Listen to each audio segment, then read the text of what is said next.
News 18 Bangla আপনাদের সঙ্গে রয়েছে আমি সোনিয়া। ঘড়ির কাঁটা ঠিক বিকেল 4টে মানে সময় নিউজ 18 প্রাইমের। আর নিউজ 18 প্রাইমের শুরুতে নজর রাখতেই হবে আবারও বিধ্বংসী আগুন। সল্টলেক সেক্টর 5 এর দিকে নজর রাখবো, কারণ ভয়াবহ অগ্নিকাণ্ডের ঘটনা। 1 ঘন্টা পেরিয়ে গেছে সেক্টর 5 এর বহুতলে এই অগ্নিকাণ্ডের ঘটনা এবং আগুনের গ্রাসে বেসরকারি প্রেস ঘটনাস্থলে দমকলের ইঞ্জিন পৌঁছয় এবং ইঞ্জিন কাজ করছে ইতিমধ্যেই, কিন্তু আগুনের লেলিহান শিখা, চারিদিকে একের পর এক বিস্ফোরণের শব্দ এবং আগুন নিয়ন্ত্রণে আনতে রীতিমতো বেগ পেতে হচ্ছে। বেসরকারি প্রেসে কমপক্ষে 60 জন কর্মী এবং কেউ এখনো পর্যন্ত আটকে নেই বলেই খবর পাওয়া যাচ্ছে। কিন্তু অগ্নি নির্বাপন ব্যবস্থা কি ছিল, একাধিক প্রশ্ন উঠছে। সুস্মিতা রয়েছে সরাসরি একেবারে গ্রাউন্ড জিরো থেকে, প্রত্যেকটা মুহূর্তের আপডেট তুলে ধরছে আপনাদের সামনে। সুস্মিতা, এখন কি পরিস্থিতি? অগ্নি নির্বাপন ব্যবস্থা কি ছিল এই বেসরকারি প্রেসে? একাধিক প্রশ্ন উঠছে, কিভাবে লাগলো আগুন, এখন কি পরিস্থিতি? দেখো, মূলত শর্ট সার্কিট কিংবা এসি জনিত কোনো কারণ থেকে আগুন লেগে থাকতে পারে, এমনটাই দমকল আধিকারিকরা মনে করছেন। আগুন এই মুহূর্তে সম্পূর্ণ নিয়ন্ত্রণে বলা যায় না, তার কারণ এখনো আগুন ভিতরে জ্বলছে। সেই লেলিহান শিখা এখনো পর্যন্ত বাইরে বেরিয়ে আসছে। ছবিটা একবার দেখাবো সোনিয়া, চিত্র সাংবাদিক আমার সঙ্গে দীপঙ্কর রয়েছে এই মুহূর্তে। যে ছবি দেখতে পাচ্ছ এই মুহূর্তে ভিতরে এখনো পর্যন্ত দাউ দাউ করে জ্বলছে এবং যে আগুন দেখে একেবারে স্পষ্ট, বা দমকল আধিকারিকরা যেমনটা মনে করছেন যে ভিতরে বিপুল পরিমাণে দাহ্য বস্তু মজুত করা ছিল, বিপুল পরিমাণে যে দাহ্য বস্তুর পাশাপাশি যে প্লাস্টিকজাত দ্রব্য, সেই দ্রব্যও কিন্তু মজুত করা ছিল। আর যার কারণেই এইভাবে আগুন ছড়িয়ে পড়ে।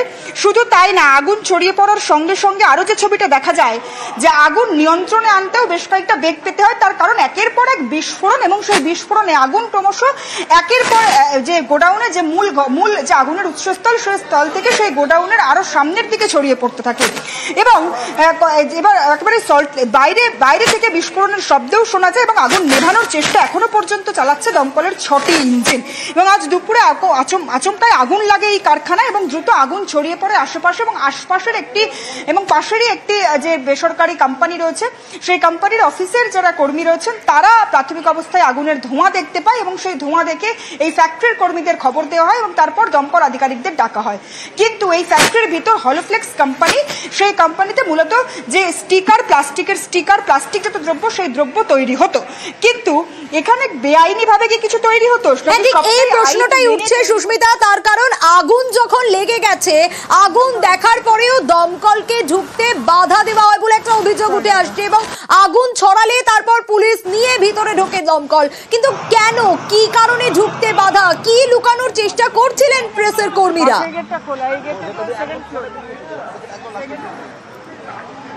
দেখো, সেই কারণটাই কিন্তু এই মুহূর্তে খোঁজার চেষ্টা চলছে। দমকল আধিকারিকরা সেই কারণটাই খুঁজছেন এবং সুজিত বসু তিনি নিজেও বলেছেন যে আগুন নিয়ন্ত্রণে আনা এই মুহূর্তে প্রাথমিক কাজ, তার পরবর্তী সময় তদন্ত সাপেক্ষে পদক্ষেপ নেওয়া হবে। এবং কিছুদিন আগেও একেবারে মেছুয়ার যে ঘটনা, সেই ঘটনা চোখে আঙুল দিয়ে দেখিয়ে দিয়েছিল যে একেবারে অগ্নি নির্বাপন ব্যবস্থা সঠিক না থাকলে সেখানে কি ভয়াবহ রূপ নিতে পারে এই আগুন। এবং সল্টলেকের এই অগ্নিকাণ্ড সেটি আরো একবার চোখে আঙুল দিয়ে দেখিয়ে দিল। তার কারণ যে হলোফ্লেক্স কোম্পানির যে ফ্যাক্টরি রয়েছে এখানে, সেই ফ্যাক্টরি কি মজুত করা ছিল যাতে এভাবে মুহুর্মুহু বিস্ফোরণের শব্দ শোনা যায়, এমনকি যে বিস্ফোরণের আগুনের লেলিহান শিখা পাশের যে নির্মীয়মান বহুতল রয়েছে, সেই বহুতলের 4 তলার সমান আগুন পৌঁছে যায়।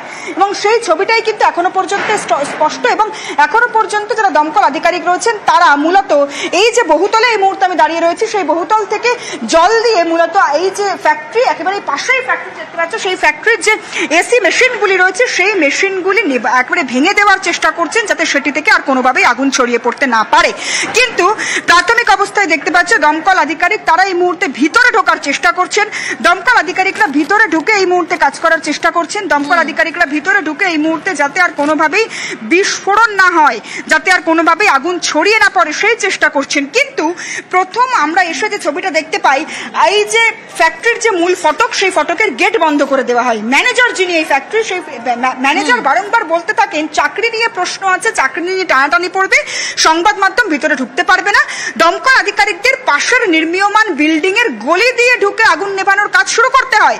কিন্তু আগুন যখন ক্রমাগত ছড়িয়ে পড়ে, বিধাননগর পুলিশ কমিশনারেটের পুলিশকে সঙ্গে নিয়ে দমকল আধিকারিকের 2টি ইঞ্জিন মূল ফটক দিয়ে ফ্যাক্টরির মূল অংশে প্রবেশ করতে পারে। কিন্তু এখানে প্রশ্নটা আরো বেশি করে জোরালো হচ্ছে, যদি অগ্নি নির্বাপন ব্যবস্থা সঠিক থাকে, যদি সমস্ত আইন মেনে এই ফ্যাক্টরির কাজকর্ম হয়ে থাকে, তাহলে কেন সংবাদ মাধ্যম কিংবা দমকল আধিকারিককে মূল ফটক দিয়ে ঢুকতে বাধা?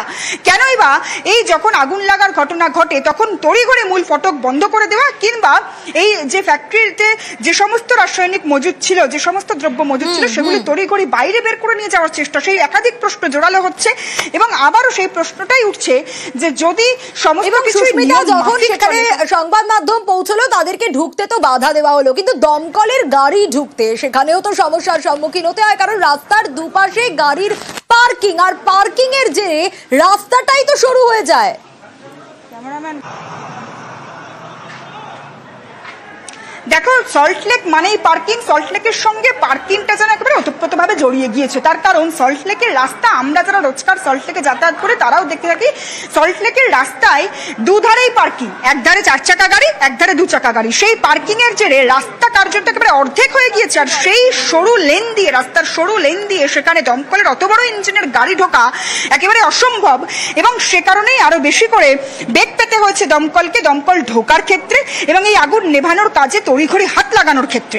সেক্ষেত্রে পেছন দিক দিয়ে দমকল ঢোকার চেষ্টা করে, কিন্তু সেখানেও একই সমস্যা। তার কারণ গোটা সল্টলেকের এই অঞ্চল জুড়ে সেক্টর 5, RS সফটওয়্যার কিংবা এই যে ফিলিপস মোড়, যেখানে ফিলিপস মোড়ে আগুন লেগেছে, সেই গোটা ঘটনাস্থল, গোটা অঞ্চলে এই পার্কিং এর যে বারবারান্ত এবং যার কারণে রাস্তার একেবারে সরু হয়ে যাওয়ার যে প্রবণতা, যার কারণে দমকলের গাড়ি ঢুকতে বেশ খানিকটা বেগ পায় এবং দমকল আধিকারিকরা পরোক্ষভাবে সে কথা স্বীকারও করে নিচ্ছেন। সুতরাং গোটা বিষয়টিকে কেন্দ্র করে আগুন আরো বেশি ছড়িয়ে পড়ে এবং সঙ্গে থাকো, তার কারণ প্রশ্ন একাধিক উঠছে। বেসরকারি প্রেস কেন প্রথমে সংবাদ মাধ্যমকে ঢুকতে দেওয়া হলো না, কেন ম্যানেজার চাকরি নিয়ে টানাটানি আছে এরকম কথা বললেন, কেন অগ্নি নির্বাপন ব্যবস্থা কি ঠিক ছিল, নানা প্রশ্ন এবং আরো ডিটেল। অপর প্রতিনিধি অমিত রয়েছে আমার সঙ্গে, অমিত জানাতে পারবে। অমিত, এই যে পার্কিং এর বিষয়টা উঠে আসছে, রাস্তার দুধারে পার্কিং আর তার জেনে রাস্তা সরু হয়ে যাওয়া এবং দমকলকে ঢুকতে সে কারণেও সমস্যা হয় এবং আগুন নেভাতে তো বেগ পেতে হচ্ছে, কিন্তু যতক্ষণে এই গাড়ি ঢুকতে সমস্যা ততক্ষণে তো আগুন ছড়িয়ে পড়েছে।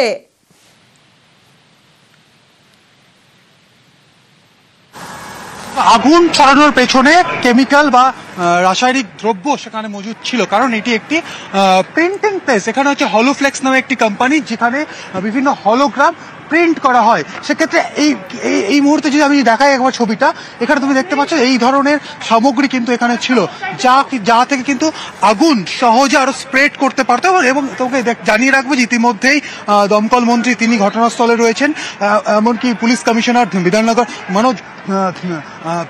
মুকেশ কুমার তিনি রয়েছেন, ফায়ারের ডিরেক্টর তারা রয়েছেন এবং উচ্চপদস্থ আধিকারিক রয়েছেন। এবং বারবার যে অভিযোগটা উঠে আসছিল, আমি একবার ক্যামেরা পার্সনকে বলবো যে রাস্তার দিকে একবার যে আসার জন্য বিধাননগরের সিপি তিনি কি বলেছেন শোনাবো। দমকলে অলরেডি 7-8টা গাড়ি এখানে আছে और এখানে অনেক পার্কিং আছে যেটা রাস্তায় বিএমসি নোটিফাইড।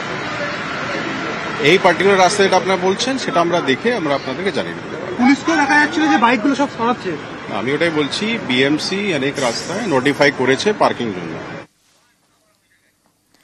বিধাননগরের সিপির বক্তব্য আপনাদের শোনাছিলাম, আবারও অমিতের কাছে যাব। অমিত, তুমি যেমনটা বলছিলে এখনকার ছবিটা, এখনকার কি পরিস্থিতি সেটা একটু জানতে চাইবো। দেখো, এই মুহূর্তে ফায়ার টেন্ডার কাজে লাগানো হচ্ছে, কারণ ইতিমধ্যে 7খানা ফায়ার টেন্ডার এই আগুন নিয়ন্ত্রণ করার জন্য কিন্তু ব্যবহার করা হচ্ছে। সেক্ষেত্রে ভেতরের ছবি আমি যেমনটা বলছিলাম যে ভেতরে সারিবদ্ধভাবে আমরা যে রং এবং সাথে বিভিন্ন রাসায়নিক যেটা ফ্লেক্স প্রিন্টিং এর ক্ষেত্রে কাজে লাগে সেই সমস্ত সামগ্রী যেমন মজুদ ছিল, সেই কারণে আগুন কিন্তু দ্রুত স্প্রেড করে এবং এই মুহূর্তে আগুনের তীব্রতা এই মুহূর্তে নেই, কালো ধোঁয়া রয়েছে এবং দমকল এই মুহূর্তে আগুন নেভানোর কিন্তু কাজ করছে। এবং ভেতরের যে যেহেতু এখানে প্রিন্টিং হতো, প্রিন্টিং হওয়ার ক্ষেত্রে ভেতরে রং ছিল এবং রঙের পাশাপাশি এখানে প্লাস্টিক ছিল, যেহেতু এখানে প্লাস্টিকের উপরে হচ্ছে এখানে হলোগ্রাম প্রিন্টিং হতো, সেক্ষেত্রে বলা যেতে পারে রাজ্য বস্তু এখানে কিন্তু প্রচুর পরিমাণে মজুদ ছিল এবং আগুন লাগার কারণে ভেতরে কিন্তু দ্রুত আগুনটা কিন্তু ভেতরে ছড়িয়ে পড়েছিল। এবং এই সামগ্রীগুলো দেখাচ্ছে এই মুহূর্তে এখানে থেকে রং রয়েছে, অন্যান্য বিভিন্ন টাইপের কেমিক্যাল রয়েছে যেগুলো কিন্তু এই প্রিন্টিং প্রেসের ক্ষেত্রে কিন্তু কাজে লাগে।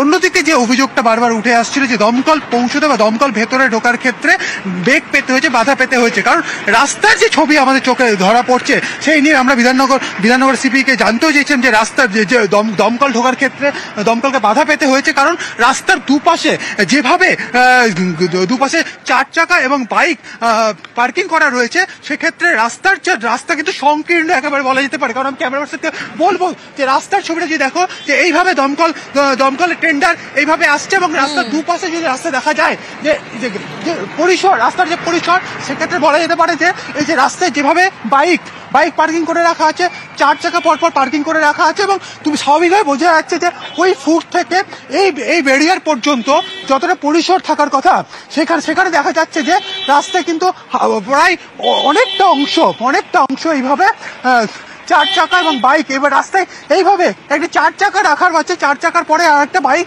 এইভাবে পার্কিং করে দেওয়া হয়েছে। স্বাভাবিকভাবে এখান থেকে আমরা যদি ধরি এই মেজারমেন্ট, এখান থেকে যে মেজারমেন্ট ধরি পাশের এই রাস্তা পর্যন্ত পরিসর কিন্তু ছোট হয়ে যাচ্ছে, যা দমকল ঢোকার ক্ষেত্রে বেগ পেতে হয়েছে বা দমকল ঢোকার ক্ষেত্রে অসুবিধা হচ্ছে, এমনটা কিন্তু অভিযোগ হচ্ছে। স্বাভাবিকভাবে এখানে পার্কিং করা রয়েছে। পার্কিং সম্পর্কে আমি যখন জানতে চাইছিলাম দমকল মন্ত্রীর কাছে, তিনি বলেছেন পুরো বিষয়টা পুলিশ বা ট্রাফিকের তরফে দেখা হবে। নজর থাকবে এবং ঘটনাস্থলে দমকল মন্ত্রী সুজিত বসু তিনি পৌঁছে গিয়েছিলেন, বিধাননগরের সিপি ছিলেন, বিধাননগরের সিপির বক্তব্য আপনাদের শুনিয়েছিলাম। দমকল মন্ত্রী সুজিত বসু তিনি কি বলেছেন শুনুন।